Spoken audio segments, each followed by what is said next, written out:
Okay. Okay.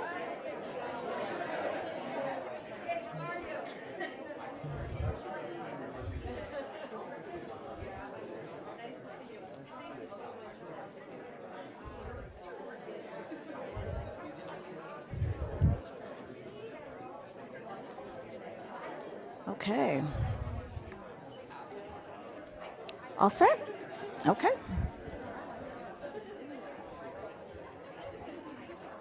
Good afternoon. It is wonderful to be with you today, and I want to welcome you to the Gerald R. Ford School of Public Policy. I am interim dean of the school and founding director of our Center for Racial Justice, Celeste Watkins Hayes. I'm delighted to welcome you all here this afternoon for today's Policy Talks event, the Ford School's annual event in honor of Reverend Dr. Martin Luther King Jr., featuring the former U.S. Secretary of Homeland Security, Jay Johnson.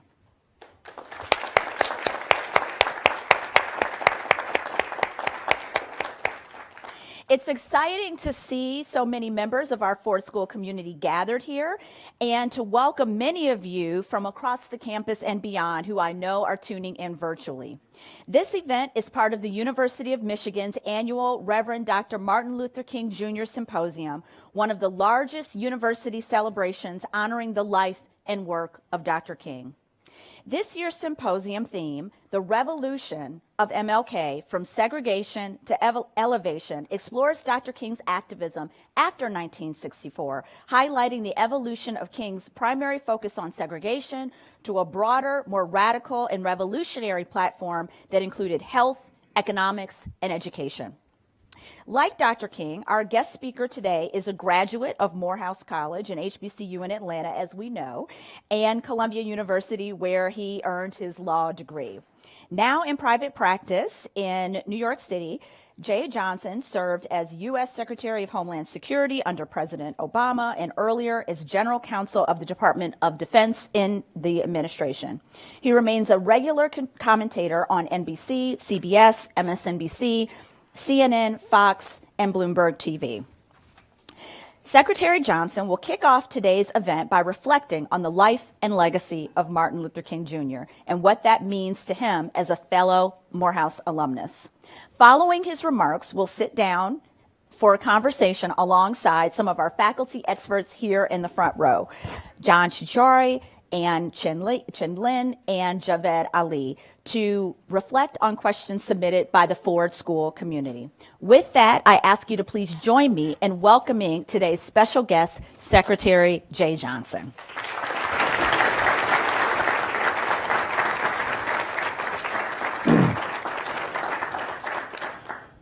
Thank you, Dean, very much. It's nice to be back here in Ann Arbor. One day, I will visit Michigan when it is not cold. Had a chance to visit with Debbie Dingell a moment ago. She was here, she left. I'll see her tonight for dinner. Last time I was in Ann Arbor, I was in office. It was 2015, and I was with her husband, and John Conyers. And I noted then that before me represented 110 years of service as Michigan's representative in Congress, and Debbie was quick to point out she was only one of those 110 years. It's an honor for me to be here in Ann Arbor to deliver this address at the school named for Gerald Ford. I was in high school, then college, when Gerald Ford was president. In my view, Gerald Ford sets a standard for public service as a modest, honorable, and decent American. He left office as a defeated incumbent, but in the days since, history has been kind to his legacy, as it should be. I served as your Secretary of Homeland Security for 1,124 days. I was counting. I had an app on my phone that counted down the days, hours, minutes until January 20, 2017 at noon when I was going to leave office. And I had a fantasy about how I was going to leave office. I was going to, at the moment, the new president, no matter who he or she was, at the moment that person took the oath of office, I was going to, and succeed Barack Obama, I was going to stand up, push back from my desk at DHS headquarters, walk out, wave goodbye to my Secret Service detail, get behind the wheel of my own car, and drive home to our permanent home in Montclair, New Jersey, and wake up the next day a normal person with no bodyguards surrounding my house. Didn't happen that way. For the second time, I was selected to be the designated survivor. A lot of people are fascinated with Designated Survivor. There's a TV show called Designated Survivor. I was in the presidential line of succession. President, you public policy students all know this, President, Vice President, Speaker of the House, President pro tem of the Senate, and then the cabinet in the order of the seniority of the cabinet department. And since DHS is the newest cabinet level department, I was last in the presidential line of succession, but I got called to this duty twice. You cannot have all those people in one place at one time in case disaster strikes. So one person has to absent themselves from the situation, whether it's an inauguration or State of the Union, and go off to an undisclosed location. And I got that duty twice, and the first time I went to the undisclosed location, and I can't disclose it because it's undisclosed. And the last time, they just said, just leave Washington and go home a day early, which I did. And it's not as exciting as you think it is. You know, when you go to the undisclosed location, you sit there and you watch the president's remarks on TV. And then when the president's back in the residence, you get to go home and you get to bring the White House chef with you, which is the nicest part of it, and a nice glass of wine. So, interestingly, you heard from the dean that I'm on TV in my post-government life a fair amount. I get recognized more now than I did when I was in office. When I was in office, I was determined to raise morale within the Department of Homeland Security, which is at the bottom of the list.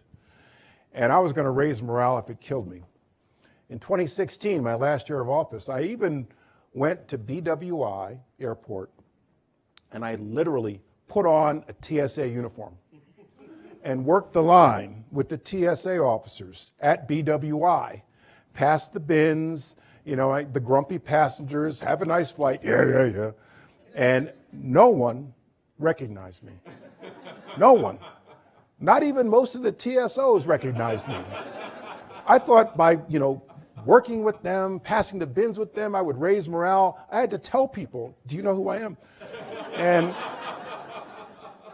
there was this one elderly couple on their way to their granddaughter's wedding in North Carolina. The wife was in a wheelchair. I helped them through the magnetometers, and then I decided to escort them down to their gate. And I finally said to them, I'm Jay Johnson. Do you know who I am? And the husband said, yes, you're Jay Johnson. You just told me. I said, no. Do you see this patch on the side of my uniform here that says Department of Homeland Security? I'm the head of this whole department. And the wife said, well, thank you very much congratulations on your promotion, young man. I get recognized a lot more now. A couple years ago, I was in Martha's Vineyard, and an HSI agent recognized me in a restaurant. And we started talking, Mr. Secretary, good to see you again. And I said, good to see you too. I don't remember meeting you. Yeah, yes, but I know who you are. Good to see you, Mr. Chertoff. Then I had the weirdest things happen to me around trains and airplanes. One day at a train station, somebody said a couple of years ago, did anybody ever tell you you look just like that guy, Jay Johnson? I said, no, as a matter of fact, no one's ever told me that. And on the Acela, I had testified before Congress in 2017, the year after I left office, about Russian interference into our 2016 election. I testified before the House Intel Committee, must have been on a lot of news shows that night, because the next day on the Acela, going back home from Washington to northern New Jersey, it seemed like everybody was recognizing me. Everyone recognized me. The guy next to me, the two people across from me, the ladies on the other end of the car, and I went to the cafe car to get my usual cheese and crackers plate on the Acela.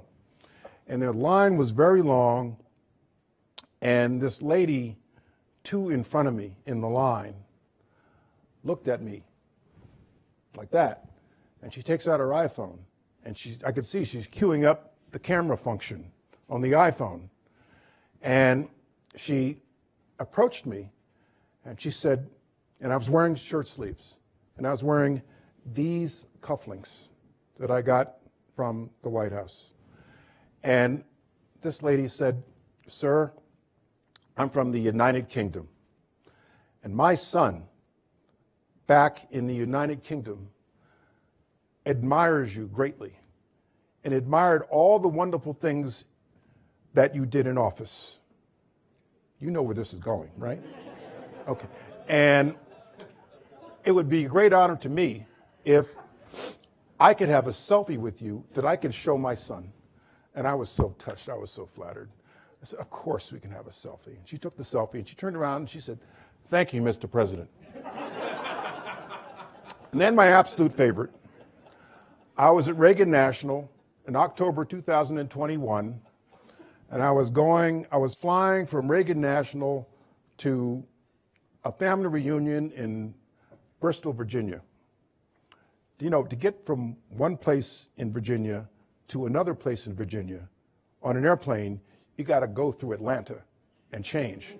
But anyway, I was in the TSA line, and I had my boarding pass, and I had taken out my driver's license. And you know, in some airports, they have that video of the Secretary of Homeland Security saying, "If you see something, say something." And I'm standing there minding my own business, and all of a sudden, I hear my voice. This is 5 years after I've left office. "Hi, I'm Jay Johnson, Secretary of Homeland Security." And it was my video on the tape. 5 years out, I'm a private citizen waiting in the line. And everybody else in the line was like, and I got up to the front, and the TSA officer said to me, "Lower your mask, please." And I couldn't help it. I said, "Look behind you." Anyway, I am pleased to be here to reflect on the life and legacy of Dr. Martin Luther King Jr. Martin Luther King Jr. is a 1948 graduate of Morehouse College. Three of the biggest influences in Dr. King's life were his father, who also graduated from Morehouse, the theologian Howard Thurman, who graduated from Morehouse the same year as Dr. King's father, and Benjamin Mays, the revered president of Morehouse, who was Dr. King's mentor and delivered his eulogy on the Morehouse campus. I see another Morehouse man back there. Two, okay. I am a 1979 graduate of Morehouse College. I have been inspired and influenced by many of the same people and things that inspired and influenced Dr. King. When I arrived at Morehouse in August 1975, Dr. King had been dead for 7 years, but I could still feel his presence on campus in the city of Atlanta. Some of the faculty at Morehouse in the 1970s were faculty in the 1940s when Dr. King was a student. I lived in Howard Thurman Hall for 3 years. Dr. Mays was our president emeritus, but he still had a large presence on campus. Martin Luther King Sr. came by campus once in a while to preach a sermon about how he didn't hate anybody, despite the murder of his son and his wife. I am a classmate of Martin Luther King III, my study partner and friend of 45 years. As such, I consider myself a student and disciple of Martin Luther King, though a flawed and imperfect one, the moment I became involved in national security. We are here today to celebrate Dr. King's birthday. He would have been 94 yesterday. The very first effort to make Dr. King's birthday a national holiday was just 4 days after Dr. King was assassinated, when Congressman Conyers of Michigan offered a bill to make it so. The movement to make Dr. King's birthday gained momentum in Atlanta in the 1970s. I believe I was an eyewitness to history. In 1977, Martin III invited me to attend a strategy meeting hosted by his mother at their home. It was my first visit to 234 Sunset Avenue in southwest Atlanta. I sat in Mrs. King's living room in the place where Martin Luther King had lived and felt as if I was in the presence of royalty in a shrine. Mrs. King was a commanding and regal presence, but the unforgettable image I still have of Mrs. Martin Luther King was going into her own kitchen, bringing out a tray and serving cookies to her assembled guests of Atlanta University students and local leaders. The other vivid recollection I have of that evening was a less than pleasant one. I and other students had the bright idea to bring to the meeting our political science professor, an African who was in exile in the United States from Sierra Leone. At the meeting, Mrs. King explained with great passion and conviction her dream to see her husband's birthday an official government holiday. I admit thinking then that the prospect of a national holiday for Martin Luther King alongside George Washington and Abraham Lincoln was a long shot.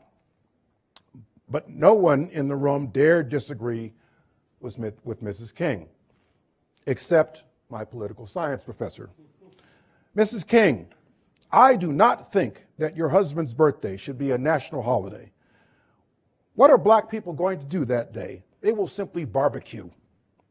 The mood in the room suddenly turned awkward and tense, and Mrs. King's commanding presence went on full display. First of all, I do not need a professor from Sierra Leone to come to my home and lecture me. Second, who invited you? At that moment, several of us wanted to crawl under the living room couch. Marty walked over to his mother, whispered something in her ear, probably, "Mom, that's my political science professor." The confrontation ended and the meeting continued. That year, we organized a march to the Georgia State Capitol in downtown Atlanta for a Georgia State holiday for Dr. King's birthday. And on November 2nd, 1983, President Reagan, with Mrs. King at his side, signed a bill that made Martin Luther King's birthday a national holiday, effective for the first time on the third Monday in January 1986, 37 years ago today. Thanks to the national holiday, we observe today and every third Monday of January, the name Martin Luther King is one of the most recognizable in America. Almost every major city in America, including Detroit and Ann Arbor, has a street or school named after him. Almost every public school in America has his picture hanging in a classroom. The good news is that many observe the day not with a barbecue, but with a day committed to performing a public or community service.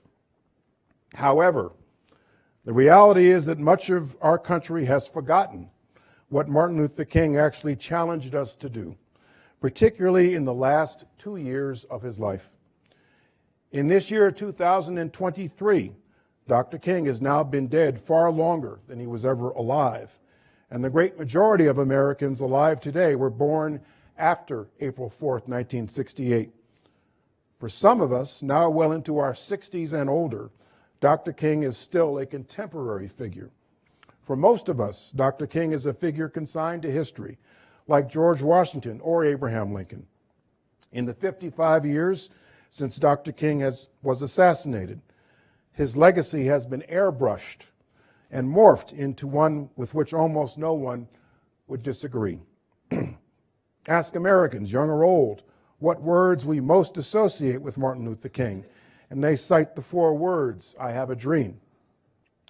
But how many Americans know the essence of the rest of that speech, or any other speech Dr. King delivered. Moreover, the notion of a dream is not threatening to people. It's something that lives within my space and does not encroach on yours. It's an aspiration, not action. As Dr. King is consigned further and further into the archives of history, we must not allow the sum total of his life to be about a dream he once had. The reality is that Dr. King was a man of action. He did more than dream. He was divisive. To many, he was a troublemaker, or as John Lewis would put it, good trouble, to force the social change we now all celebrate today. He challenged the social order of things and pushed people out of their comfort zones. When Dr. King arrived in many of the same cities, north or south, for which a major street is now named for him, the mayor and police commissioner viewed his arrival with dread and could not wait for him to leave. I've read that there was a poll taken in 1967 that revealed that Martin Luther King was then one of the most hated men in America. For his efforts, the man we honor today across this country, alongside George Washington and Abraham Lincoln, was the target of government surveillance and harassment. He was jailed numerous times and the target of racist insults, bricks, bottles, numerous death threats, a knife attack in Harlem, 1958, and finally he was murdered in Memphis in 1968. One of the most remarkable things about this man, who had such a huge impact on our country, is that he lived just 39 years, and his career as a civil rights activist lasted for just over 12 years, from a point at which he was just 26 years old, younger than my own kids are today. I believe those 12 years can be divided into two chapters. The first chapter began with the Montgomery bus boycott in 1955-56 and basically ended with the Selma to Montgomery March in March 1965. Now, take a brief detour with me for some trivia about Martin Luther King Jr. from the early part of the first phase of his career that almost no one knows. The story begins with a man named Charles S. Johnson, a sociologist in the middle part of the last century. He studied the Chicago race riots of 1919, was active in the Harlem Renaissance of the 1920s, joined the faculty of Fisk University in Nashville in the 1930s, and in 1947 became the Fisk president. By the mid-1950s, Dr. Johnson was considered one of the intellectual engines of the civil rights movement that was about to take off. In September 1956, Dr. Johnson wrote an article in the New York Times Magazine section entitled A Southern Negro's View of the South, which was a call for a national effort to rescue a race of people living as second-class citizens under a system of legalized segregation in the Jim Crow South. For his essay, my grandfather received many letters of congratulations from around the country. One was from Langston Hughes, who wrote, "Charles, that was certainly a fine piece you had in the Sunday Times. I've been thinking it's about time the Negro viewpoint be expressed therein, since about every white man who can write a line has had his say in the national media, but little has been heard from us."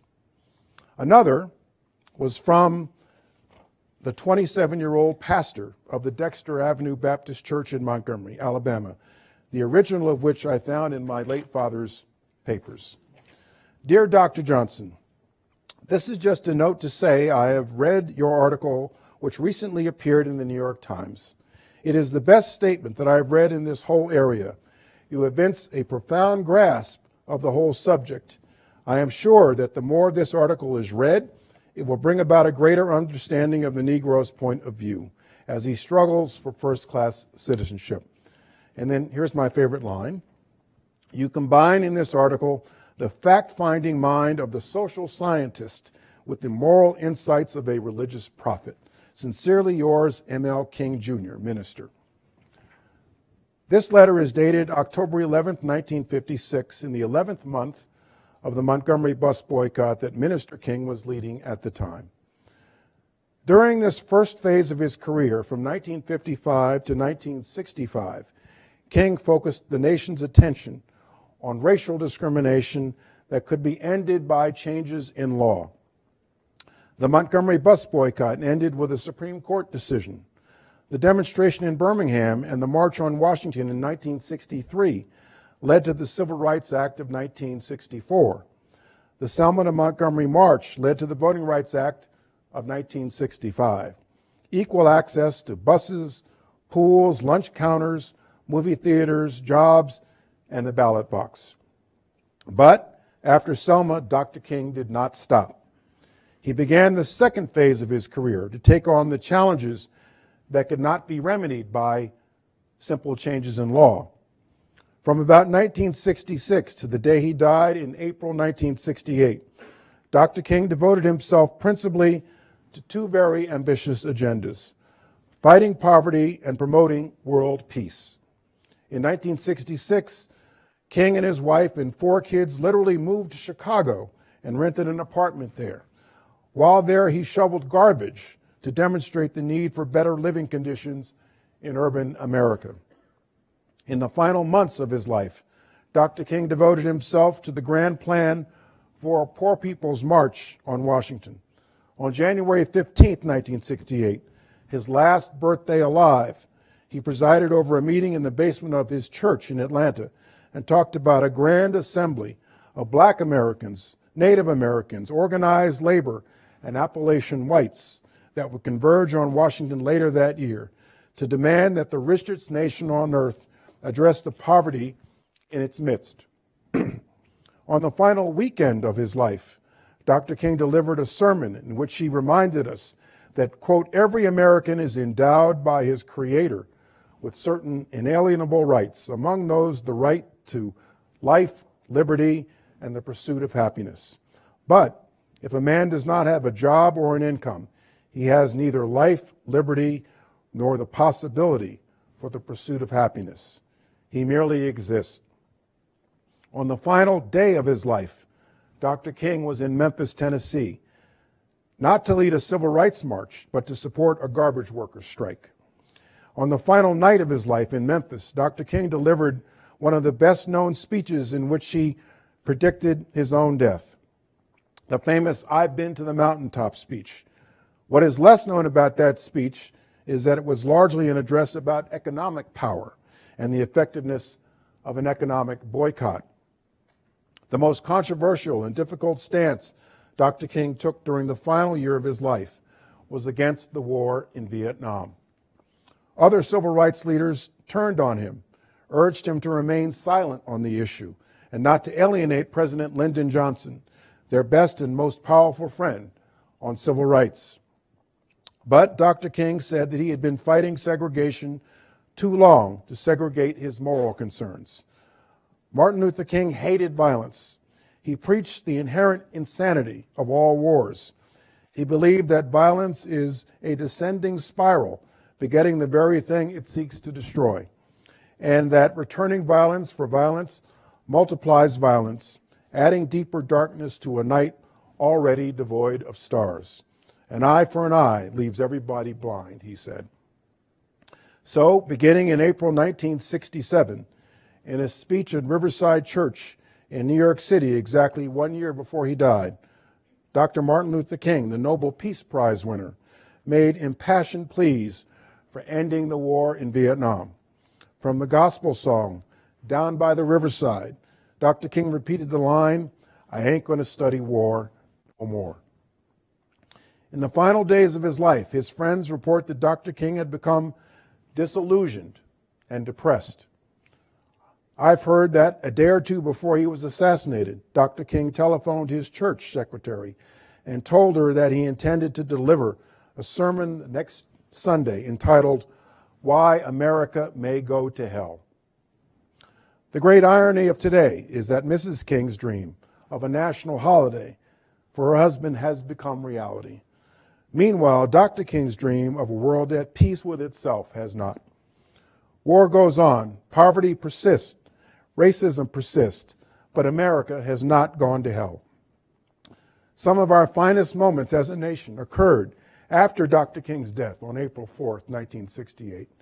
A year later, a man landed on the moon. American innovations in technology have taken the world to new and then unimaginable heights. With an iPhone, you can hold the entire world in the palm of your hand. A black man with the first name Barack was twice elected President of the United States. Today, a black woman is Vice President of the United States. 10 days ago, a black man was named CEO of the Southern Company, one of the largest public utilities in America. And today's pastor of Dr. King's Ebenezer Baptist Church in Atlanta is also the twice elected United States Senator from the state of Georgia. Much of this is due to the service and sacrifice of the remarkable human being we honor today. I close on a note of optimism. What was it that Martin Luther King found so compelling in my grandfather's essay from 1956? I suspect it was this one passage, which I quote all the time. Quote, "It is variously expected that Negro Southerners, as a result of their limited status in the racial system, would be bitter or hostile or impatient or indifferent. They are typically none of these. Bitterness grows out of hopelessness, and there is no sense of hopelessness in this situation, however uncomfortable and menacing and humiliating it may be at the time. Faith in the ultimate strength of the democratic philosophy and code of the nation as a whole has always been stronger than the impulse to despair." Thank you for listening.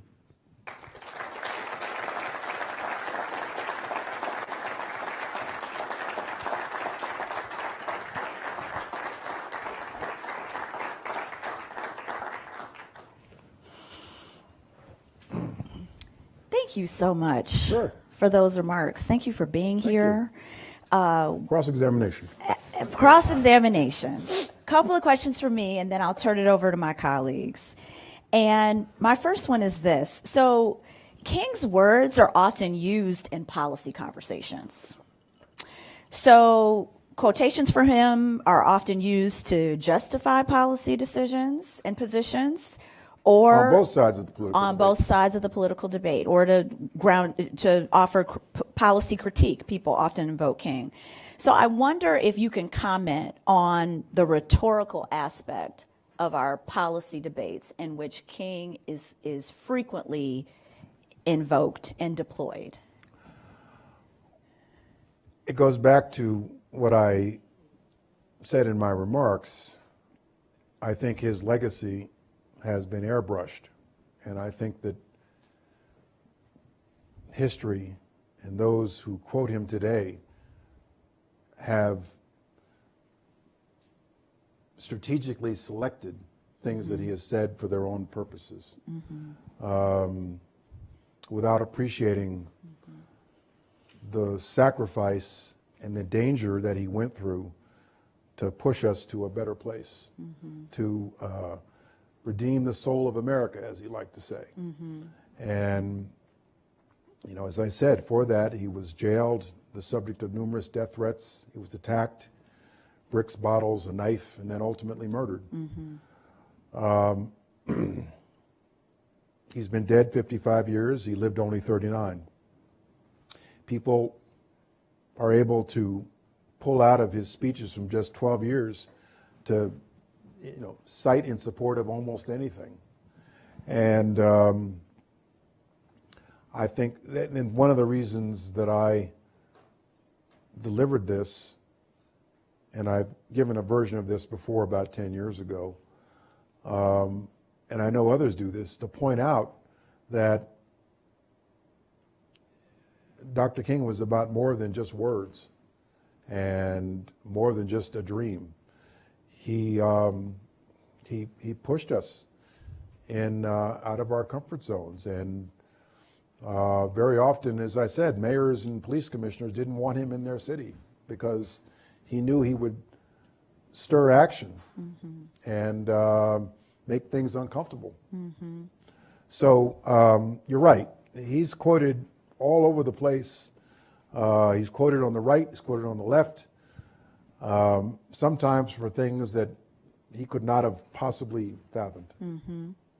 And central to all of his work was this critique of power, right? And the ways in which power gets deployed in a variety of different ways. And that's, I think, one of the critical things to remember, right?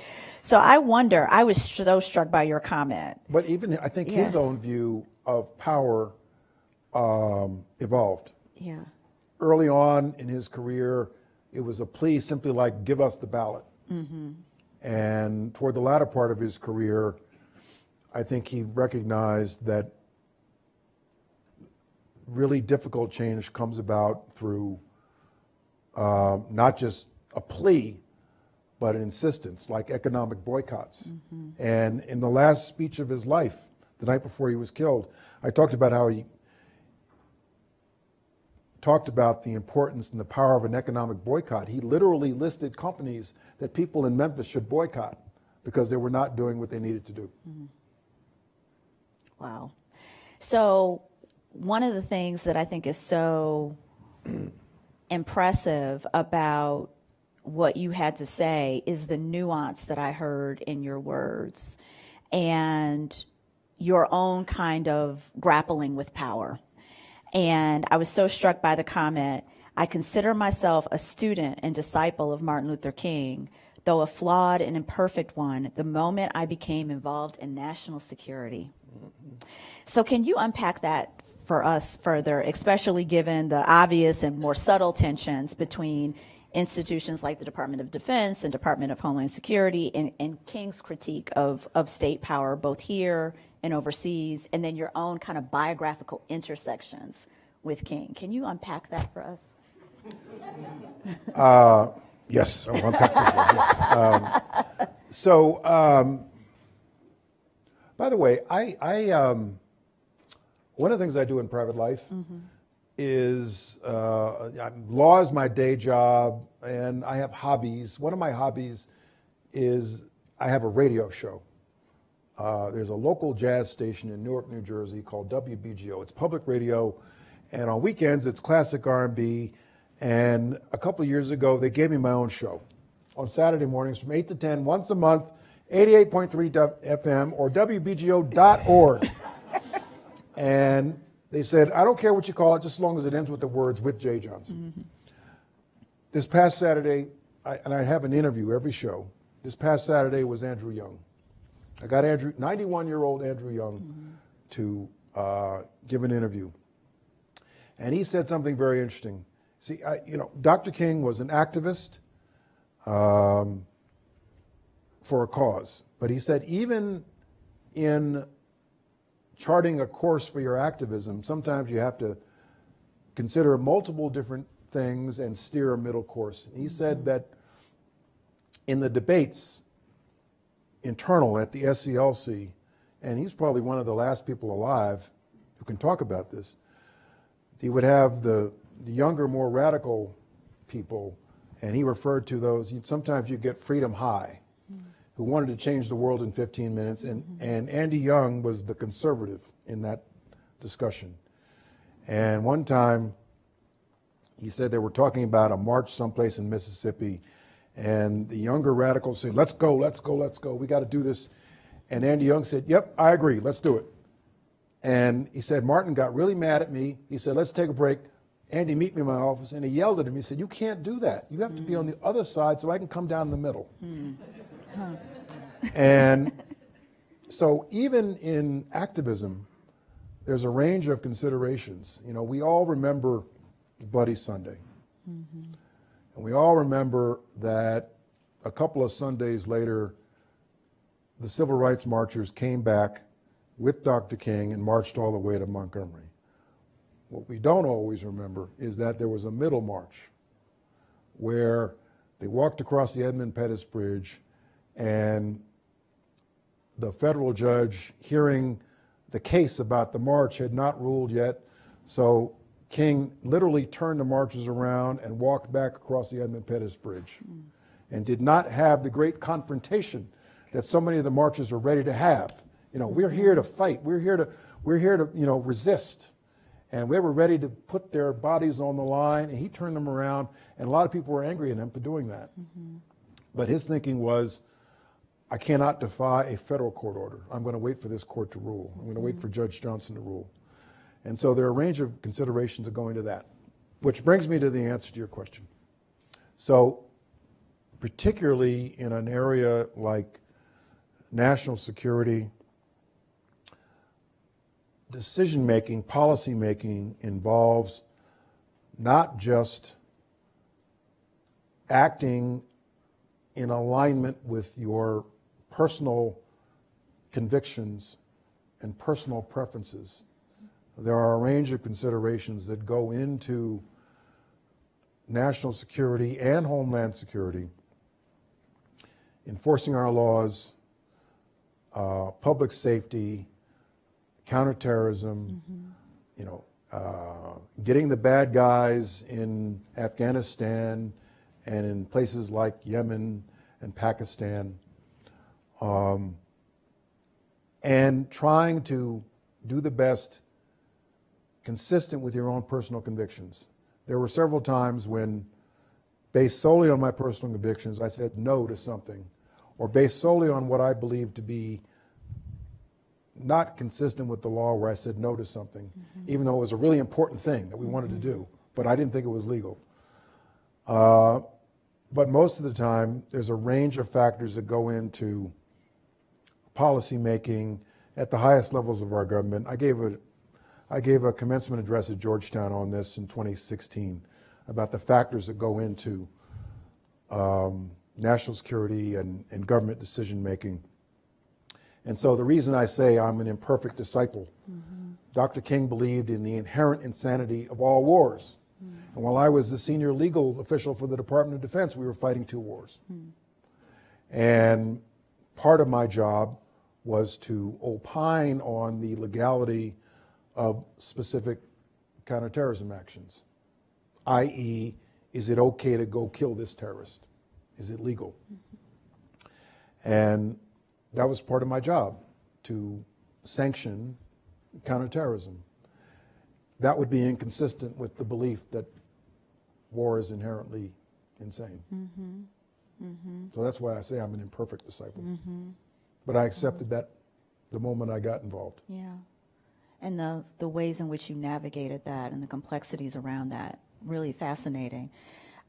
Morehouse College figures prominently in your biography and in your remarks today.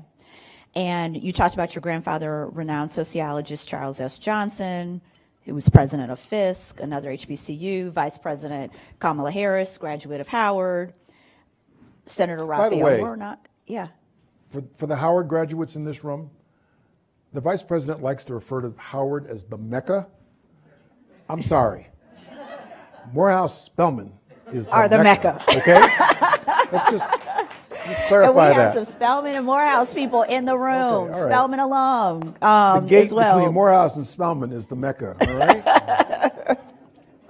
So, but yes, Senator Raphael Warnock, Morehouse alum, Stacey Abrams, Spelman alum. She was a year ahead of me at Spelman. So I wonder if you can comment on the relevance of HBCUs in political life and what people need to know about them to understand some of our most visible public figures in politics today.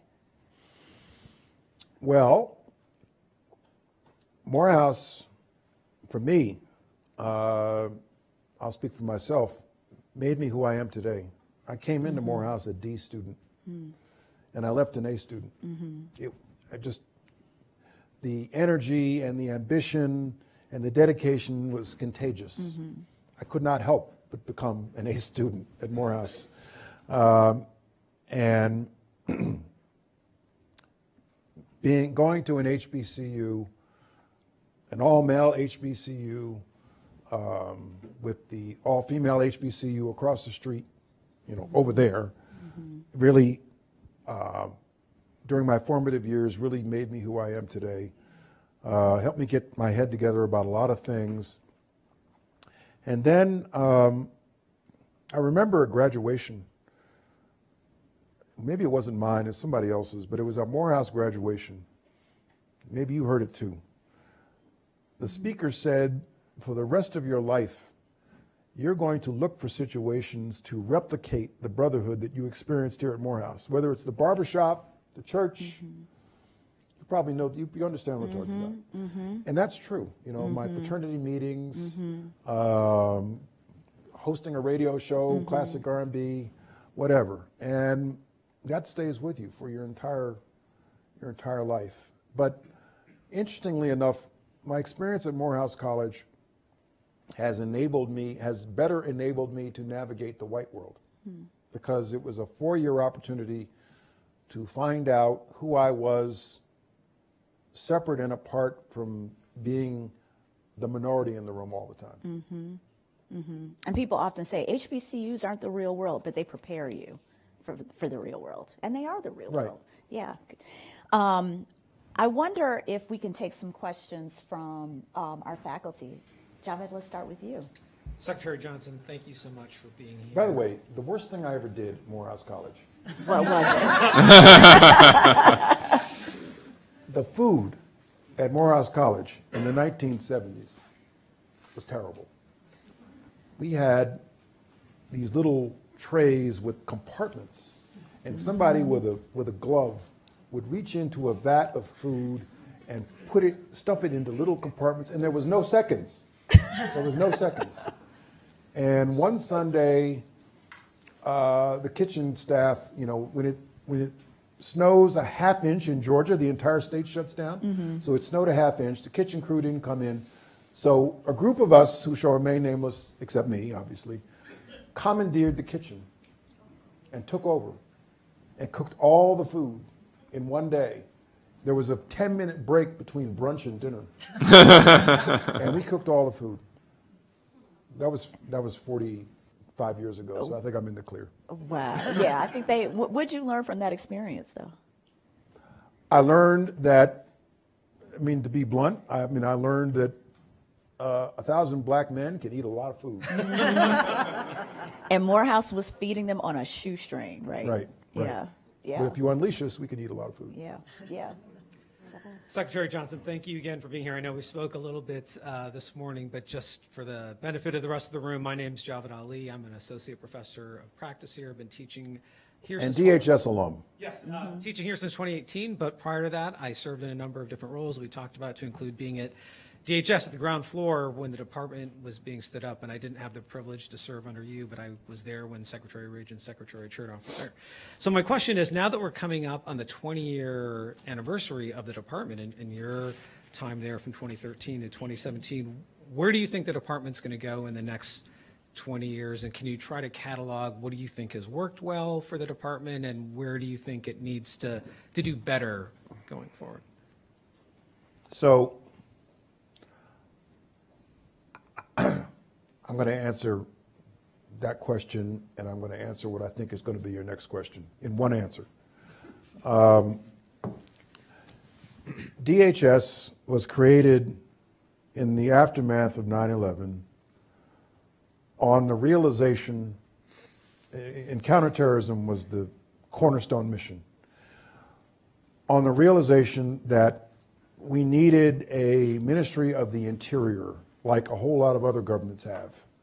My counterparts when I was at DHS were ministers of the interior of Italy, Turkey, Egypt, all these other nations. And we didn't think we needed a national level public safety department because we were separated from the rest of the world by 2 oceans. And we learned otherwise on 9/11. So the thinking then, with counterterrorism uppermost in our minds, was that terrorism is an extraterritorial threat that exists beyond our borders, and we have to more effectively police how terrorists get into our country. And so if we consolidate into one cabinet level department all the different ways you regulate getting into this country, land, sea, and air, TSA, Border Patrol, Customs, Coast Guard, you will have better and more effectively dealt with terrorism because it's an extraterritorial threat. So let's tighten up our borders, land, sea, and air. That was the thinking then. Like everything in Washington, DHS was a political compromise. In some respects, we went too far. In other respects, we didn't go far enough.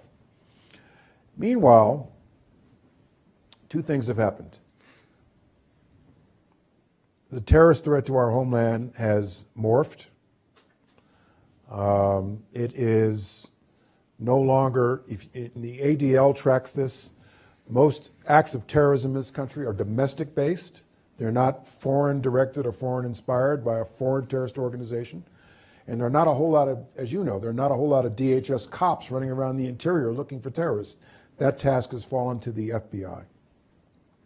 And so in many respects, the DHS model for combating terrorism is outmoded today, 20 years later. Second, as everybody knows, the immigration mission has overwhelmed DHS. The Secretary of DHS, whether it's me or the incumbent, doesn't like to say this, but the majority of your time as Secretary of DHS is immigration, border security. And that has meant that the mission of DHS has become overwhelmed by politics, which I believe has really, hurt the brand.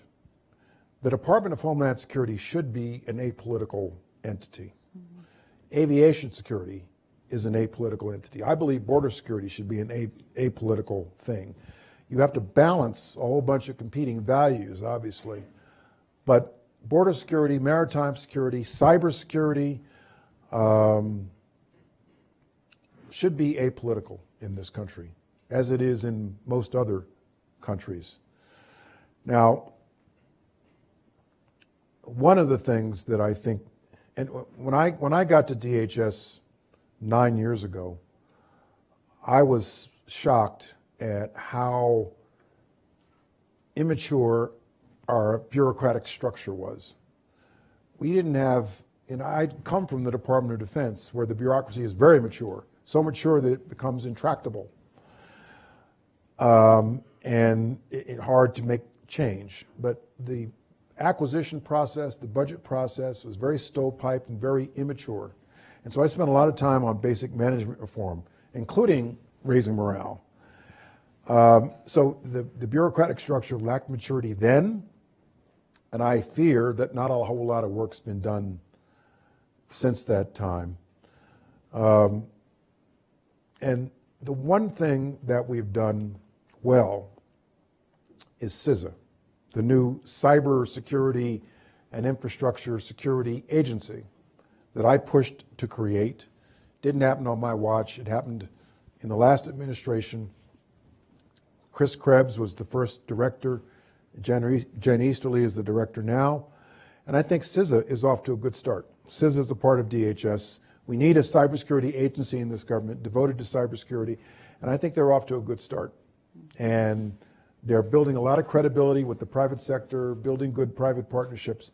So that's the good news. But the Department of Homeland Security it's become over-politicized, it's an overheated debate, and that's really unfortunate. Sir, thank you for that. You got all my questions in one response. Sorry. So let me just build on your observation that DHS is so politicized. My name is Ann Lin.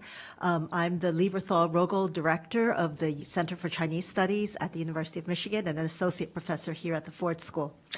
I've done a lot of work with Arab and Muslim Americans, especially communities here in the Detroit area. And as you know, one of our country's first responses to 9/11 was to create a no-fly list. While a very small number of individuals are actually on this list, thousands of people with Arabic background, Muslim names, or Muslim dress are routinely treated as suspicious when they fly, return to the U.S. after overseas trips, or otherwise interact with TSA or CPB or even ICE. So could you talk a little bit about how DHS personnel are taught to distinguish between legitimate questions and illegitimate suspicion that's based on their ethnicity or religion or appearance? Well, I'll tell you what they tell me. First, I think in my 3 years in office, I came to Michigan probably 4 times, and each time was an engagement with the Muslim communities in this region. I was very focused on building trust within the Muslim American community, which was challenging because many members of that community view federal law enforcement with suspicion, particularly in the mosque. And so I was on a mission to try to build trust, and Michigan was a place I came to often. I consider the highlight of that effort was when I was invited to speak to the Islamic Society of North America in Chicago in 2016. I was the senior most person in the U.S. government to ever address the ISNA convention, which is annual. It's 10,000 American Muslims. And a turning point for me in preparation for that address, I spoke to some Muslim leaders who had invited me, and they said, would you please not talk to us about terrorism? Please don't give us a message about, talk to your friends and family about not being a terrorist. And I said, you're right. And I ended up talking about the promise of America and how, given our heritage, generation after generation are waves of immigrants that seek acceptance into our society who ultimately, and this arc is long, who ultimately do win acceptance. And that was the address I gave to that convention. Now, in answer to your question, what I am told, I'm passing on what I am told. First of all, many people end up on the no-fly list, maybe even 90%, I'm not sure of the exact number, because of mistaken identity, because of a name misspelling, one letter is off. The other thing I'm told is that we profile behavior, not personas. We profile behavior. And very often, travelers get secondaried because they hit a rule. In other words, their travel patterns fit a travel pattern that merits secondary screening of some sort. There are ways to get off the no-fly list. It's very cumbersome. It's very slow. The FBI, by the way, manages the no-fly list, not TSA. But that's what I'm told. Mm-hmm. Thank you. Secretary Johnson, thank you so much for joining our community today. I'm John Ciorciari. I'm a professor and associate dean here at the Ford School, and I focus on international politics and law. We've been talking about how central immigration is to DHS's mission, not just border security, but also in part through its management of refugee flows in this country, through its authority to be able to designate populations for temporary protection. And I wanted to ask you the question about how you think that our refugee law and policy needs to evolve in light of the fact that we're not talking in this day and age so much about individuals who are fleeing targeted persecution as much as people who are fleeing more generalized harms associated with war or with the effects of climate change. Do you think that an expansion of the temporary protection system is an adequate means to respond to this change in the demographics of refugees? Or do you think that a more fundamental change to our asylum and refugee law is needed that gets away from this traditional distinction between those who face targeted persecution and broader harms? Yes. So you asked about two things, TPS and asylum. I have to say, I'm not a big fan of TPS, and here's why. Temporary protected status is something that the Secretary has the authority to grant to classes of people who, let's say, left a country because of an earthquake that devastated the economy or the infrastructure of that country, And they were present here in the United States on the date of the earthquake. And the plea is, don't send me back to this country because it's been devastated. So we have the authority to say, yes, you 15,000 people who were present in this country on this date because of this earthquake should not be sent back to that country because of that earthquake. So I'm granting you temporary protected status, and we're going to review that every 18 months for that class of people from that country. What happens is nobody wants to end it.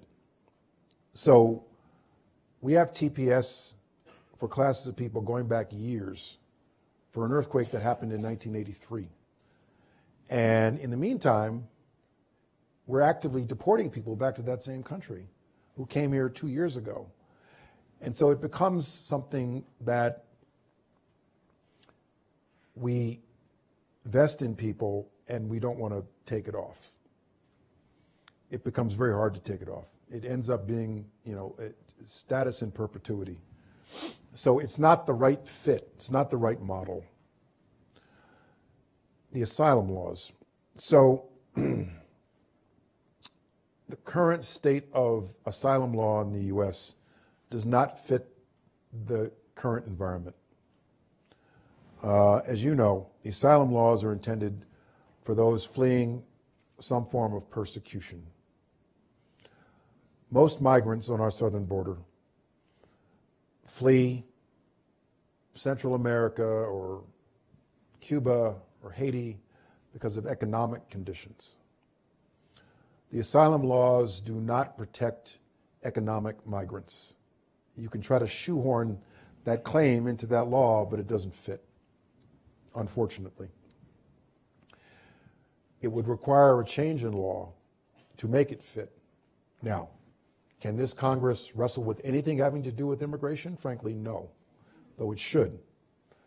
We can't even take care of the DACA recipients. I'm sure that there are DACA recipients in the University of Michigan. There are DACA recipients at Yale Law School. There are DACA recipients at Georgetown Law School. There's a DACA recipient who is an associate of my law firm, who was editor-in-chief of the Georgetown Law Review. When she asked me, what's my future? I can't tell her. As long as DACA remains executive action and it's not codified into law. These are people who are de facto Americans, who know nothing but this country. And we can't even pass a law to take care of them. Wrestling with the asylum laws is going to be extremely difficult. Now, the problem, larger picture, the lesson I learned from having to wrestle with immigration. And immigration was the most difficult issue I wrestled with in public life. More difficult than Guantanamo, more difficult than drone strikes, more difficult than gays in the military, more difficult than a cyber attack, more difficult than the theft of 2 million OPM files from a cyber attack. The most difficult issue I wrestled with was immigration. Because no matter what you do, somebody's going to be really angry. The thing I learned is that we can do certain things to enhance enforcement on our southern border. And immigration is very information sensitive. So it reacts sharply, the numbers react sharply to perceived changes in our enforcement policies. So if you are perceived as lax, the numbers are going to go up. If you're perceived as clamping down, the numbers are going to go down, but it only has a short-term effect.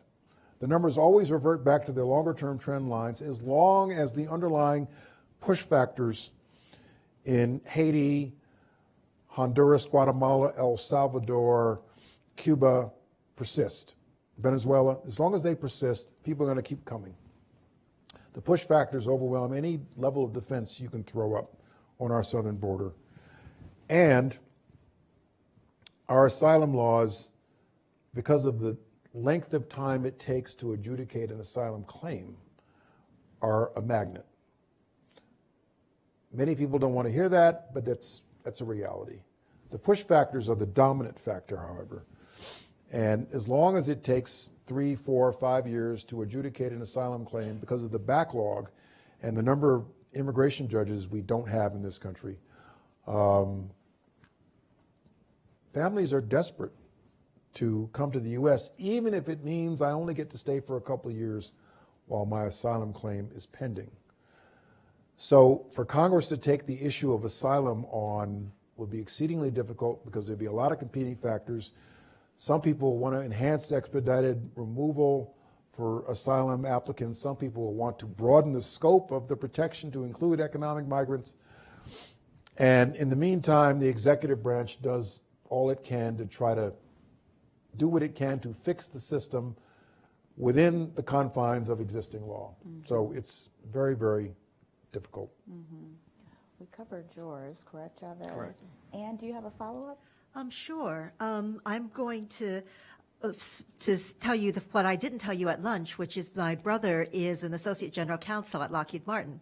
And so when one of our students sent in this next question, this is a student question, I thought I should pick it up. Because of your role as a member of the board at Lockheed and the fact that you've worked in the Department of Defense, I'd like to ask you to say a little bit about the military-industrial complex. When the United States gives aid to foreign countries for weapon systems, of course, it sounds like we're giving countries lots of aid, but actually that's really aid that stays here in the United States to pay American contractors for American weapons. So I'm wondering if you can say a little bit about how that industry, the defense contracting industry, affects U.S. policy and appropriations, and especially the kinds of decisions we might make around foreign policy. Well, for a defense contractor in this country, the principal customer is the U.S. Department of Defense. And defense contractors do not sell weapons directly to foreign countries. There's a requirement that all foreign military sales be blessed by the executive branch of our government and the legislative branch of our government. So if Congress and the executive branch encourage and don't object to a sale, it goes through the U.S. Department of Defense and with their concurrence and blessing. Obviously, the most notable example today is Ukraine. We are, in many respects, the arsenal of freedom right now. We do not sell weapons over the objection. If Congress objects, we don't sell weapons to particular countries. And we certainly don't sell weapons directly to countries with human rights issues. But sometimes that's in the eye of the beholder. Defense systems, support for defense systems goes up and down depending upon the world climate. I will say I am surprised at how well our Defense Department is doing in this year's budget. This year's defense budget is exactly half of the entire U.S. budget. Usually in Democratic administrations, the Defense Department, like the one I was in, face a whole lot of budget pressure. So that money can be routed to someplace else. But the essential role of a defense contractor is to follow the lead of our government. Well, if I can just extend that a little bit. I mean, I think one thing that you see, one kind of criticism that you certainly see from foreign countries, even American allies who are, buying the weapons that are approved by the executive and the legislative branches, is that that the U.S. is focused on policies that will not because they want to sell weapons, but that surprisingly are focused around military readiness, military preparation, military deterrence, rather than policies that might be more beneficial to those countries. And, because of my role at the Center for Chinese Studies, one place where you clearly see this now is in Taiwan, where there's a very vigorous national argument within Taiwan about whether they are being pushed into an aggressive posture vis-a-vis China in ways that benefit the U.S. more than they might benefit the inhabitants of that place? That is an issue for national security policymakers in our country, not a director of Lockheed Martin. We don't make policy. We don't make national security policy. We respond to within the confines of the law and what the Defense Department tells us they want, we respond to the needs of the customer.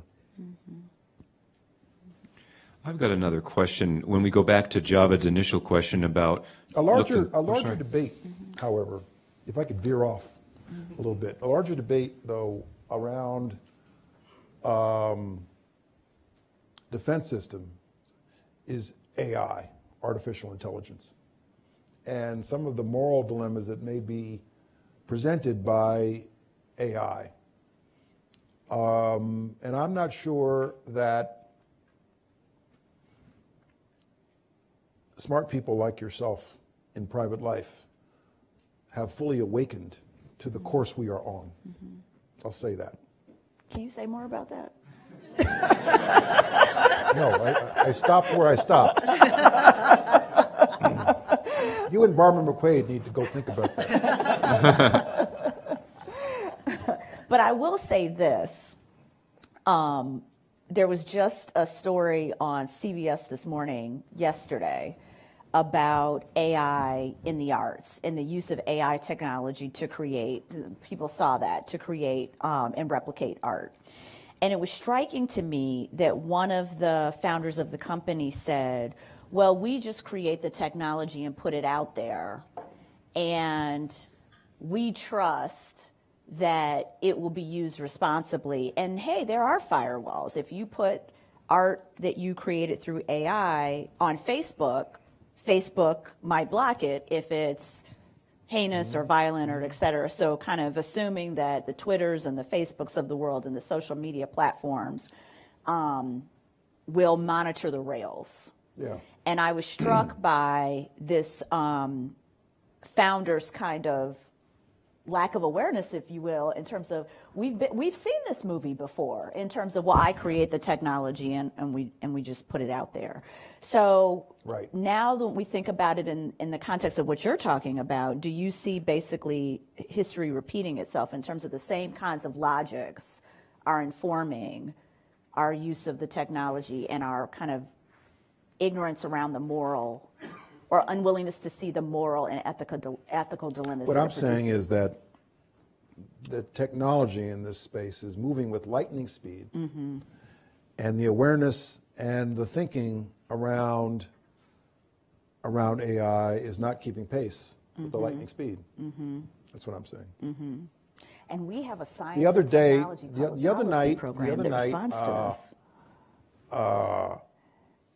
I have this fancy alarm system in my house, put there by the Secret Service. They're gone, but the alarm system is still there, and it detects everything. It detects CO2, it detects, a loose window, it detects everything. And I don't understand it. And so it started beeping at me like midnight on Friday night. And I was able to figure out it's a dead battery in one of the things, and I undid the alarm to change the battery, and the whole system got mad at me and started beeping, and it wouldn't stop. And I called Honeywell, the 1-800 number that I could find, to say, how do I make this thing stop? And I realized I couldn't get anybody on the phone. Forget that. And, I get this little thing on my iPhone. What is your problem?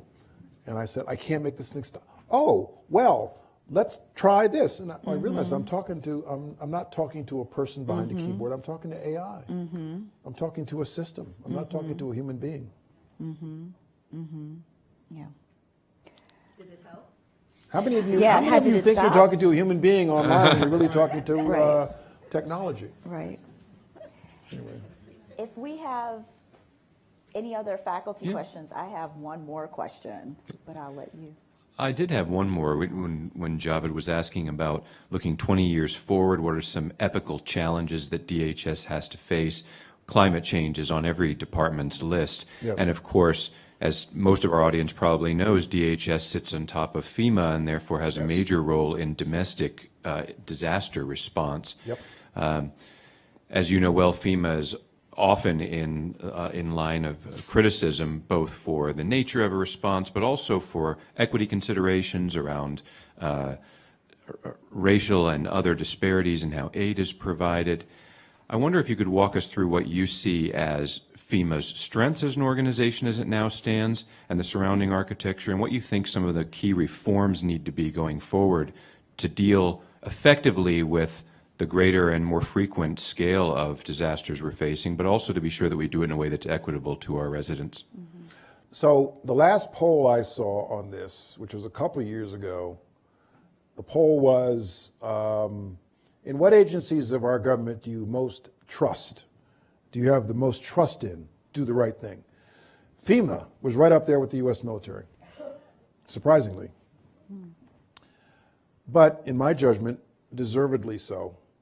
FEMA is, particularly when Craig Fugate basically rebuilt that agency, FEMA is a very agile, nimble, creative agency, knows how to mobilize assets, move assets, rapid response in reaction to a disaster, as good as the U.S. Army. FEMA, in my opinion, was woefully underutilized during the pandemic. If we had life to live over again, I think FEMA should have been a central role. FEMA and the Defense Production Act, better use of the Defense Production Act, should have been central to our national level response to COVID. That's what FEMA's for. Disaster response. And it was a disaster. It affected every corner of this nation. So I have a lot of faith in the organization. But policymakers at the top need to know how to effectively use FEMA. Mm-hmm. Mm-hmm. Can I ask you a question about political polarization? And Never heard of it. Never heard of it. Right. I noticed that you are quite nimble in terms of the different news shows and conversations that you're willing to have on television. And I wonder, is that a deliberate choice? And I wonder if you can tell us what you've learned by, and you talked about this at lunch, MSNBC is literally across the street from Fox News. Yes. In New York, in terms of where the studios are located. Right. And I wonder if you can just talk about your willingness, ability, strategy around crossing the aisle, crossing the street. So I believe that in my private life, my role is to educate, inform, challenge a bit. And you can't do that if you're just talking to an audience that's already inclined to agree with you. Mm-hmm. And so I make a point of going to Fox. I work on 6th Avenue and 51st Street in Manhattan. Mm-hmm. MSNBC is at 49th and 6th Avenue. Mm-hmm. Fox is at 47th and 6th Avenue. So we're literally across the street mm-hmm. from one another, all the same subway station. Mm-hmm. And so once in a while I go on Fox. I'm on MSNBC the most, CNN, shows like Face the Nation and Meet the Press. Mm-hmm. But I also do Fox once in a while. Mm-hmm. And I pick my spots when I go on Fox. I'm selective. I get a lot during a border surge. I get a lot of requests to go on Fox because they want me to talk about how messed up the border is to make the current administration look bad. I avoid that. I will go on Fox to challenge that audience in a way. So, for example, right after Trump said of the 5 women in Congress, you need to go back to where you came from, or whatever, I'm paraphrasing. And they were all U.S. citizens. I went on Fox. And it happened to be, it was Fox and Friends. I go on Fox and Friends, and I go on Neil Cavuto. Neil Cavuto is reasonable. Fox and Friends I go on just because of the sheer size of the audience. And I went on, and it happened to be a live audience like this. in the Fox studio that day, and I said, there's no place for them to go back to. That's an affront, it's an offense. They're Americans, just like all of you. And you could hear a pin drop in the room, like, you know.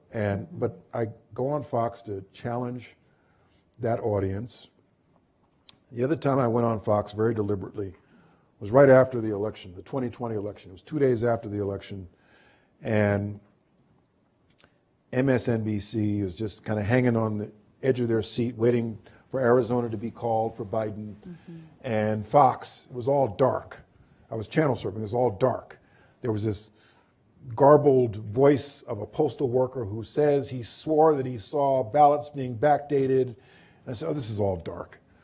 So I called Neil Cavuto's people and I said, I want to go on Fox today. And, you know, being kind of foolish, but I want to go on Fox today. And I said, in this country, you may not like the result of the election. There have been plenty of elections where I didn't like the result of the election, but it's a democracy, and you have, in 4 years, an opportunity to change it. But we have to respect the result. Before I could, it was virtual, before I could hit leave meeting on Zoom, my phone in my office was lit up.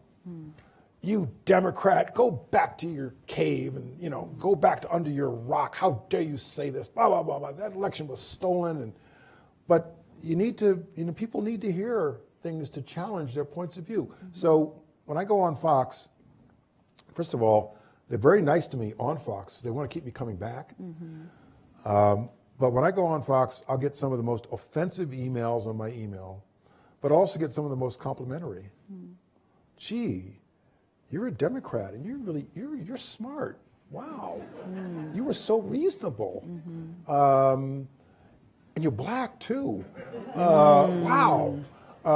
You should run for president. I really, you opened my eyes. Like, because, you know, on both sides of the spectrum, you asked about polarization. Too often, whether it's social media, and you can't just blame social media for this, cable news, you turn on cable news and they're just telling you they're just feeding your predilections and your suspicions and your likes. And that's right. Yep, I agree. Yep, he's right. He's right. He is so right. He is so right. He's right because he agrees with me. And just reinforces your own views already. There's not enough opportunity to be challenged, to hear sane, objective, straightforward news. Here's what happened at the White House. Here's the traffic jam on I-94. Here's the weather. And here's the score of the Giants game. There's so often too few opportunities now for just straightforward news. And as a result, America, in my view, is more divided now than it ever has been. You know, down the middle. What is the remedy for that? How do we Well, I get used to think past that the this remedy place? for that, I used to say, well, it shouldn't take a crisis like another 9/11 to bring us together. But guess what? We did have a crisis called COVID. Yep. And it didn't bring us together. We argued about whether or not you should wear a mask. Where, you know, did it come from a lab or did it come from a monkey in China? And isn't it all fake? And Tony Fauci should go to jail. We couldn't even agree on the source and the cure. We couldn't even agree on the validity and the safety of a 35-cent mask. No, it's my freedom and I'm not wearing a mask. I have my rights. Well, there's public health too. So we couldn't even agree on that. So I don't have a good answer to your question. I'm sorry, I just don't. I'd like to be more optimistic. I can quote my grandfather again, but I think it's getting better. I'd like to say it's getting a little better than it was, say, 2, 3, 4 years ago. But we're more divided now than we have been in a long time. What advice would you have for students who are making their way in this kind of environment and building careers in this kind of environment? And that'll be our last question. My advice is listen, read things, watch things that will challenge you, that will challenge your thinking. Seek out the other perspective. Don't seek out the offensive, ignorant perspective. But sometimes we need to hear that too to understand just how bad it is. But seek out things, especially when you're in education, that will challenge you, that are different points of view, that will help you either change your point of view or reinforce your own point of view. If you happen to believe in X and you listen to somebody who espouses Y, it seems to me you could double down on your belief in X, but your conviction will be that much stronger if you've been exposed to Y. And you can defend X in the face of Y. So I think it's important to be challenged. It's not easy to be challenged. It's not, you have to be willing to go places and listen to things that might make you feel uncomfortable. You know, this session is all about Martin Luther King. I'm always impressed when somebody says, I didn't know much about Martin Luther King at all, but you taught me something I didn't know about him. I'm always impressed by that. Or 12 years ago, 13 years ago, I led the effort in the Department of Defense to assess whether or not we could repeal Don't Ask, Don't Tell, to permit gay people to serve openly in our U.S. military. General Carter-Ham and I co-chaired a working group that wrote a report that we gave to Congress saying, yes, we can do this, and Congress then repealed the law 2 weeks later. In the course of that review, we spoke to tens of thousands of service members. Everybody had an opinion about gays in the military. The opinion that I valued most was from the senior enlisted sailor or airman or Marine who was part of our working group, who said, I came to this a skeptic, but after listening and reading, I now believe we can do this. That, to me, was the most valuable input I got.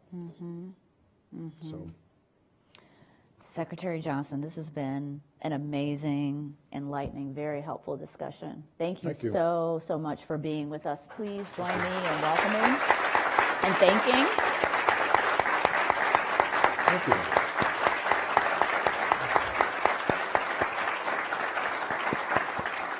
And I want to thank our faculty, Javed Ali, Ann Lynn, and John Chichari for their questions. And I want to thank the students because they were the authors of the questions. So thank you so much, Ford School students. This has been really a fascinating discussion, and I wish everyone a wonderful evening. Thank you again. Thank you again. Thank you.